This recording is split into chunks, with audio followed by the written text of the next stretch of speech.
هاي degmadan hay'ad baa timid hay'adihii kala ka duwan واقف hay'adan magaceedu waxa la yiraahdaa IOM سيد اللي يسراي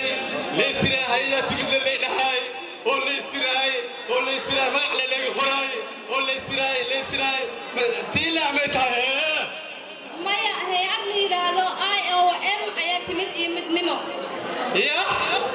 IOM iyo midnimo ayaa timid hay'ad la dhaho اورجانيست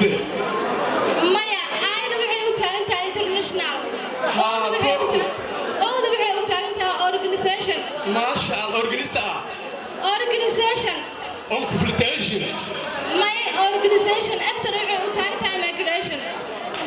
haddaan ka fikirab Soomaaliha kuugu dhigana waxay noqonaysaa hay'adda caalamiga ee muhaajirka ما اي شيء markaan inta saasi u shacab Soomaali ugu sheegno Ingiriisiga dhaaf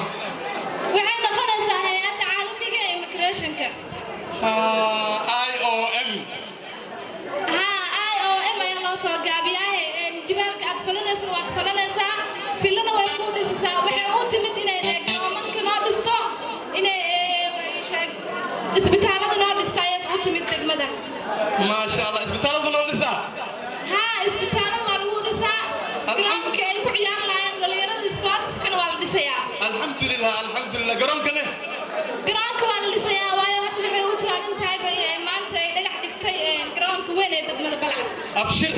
maxaa kale isbitaal caalami ee degmada Balcadna way ka dhisaysaa ما شاء الله anigana dabeecadda ma laga bedelayo adiga saa waa iska bedelaysaa waa qurxanaanaysaa waa cayilaysaa filaha lagu dhisaa meelaha sportka ciyaarta lagu dhisaa naagtaada meesha kugu dhaleeda lagu dhisaa daacnuska meesha lagu geyn lahaa lagu dhisaa ما شاء الله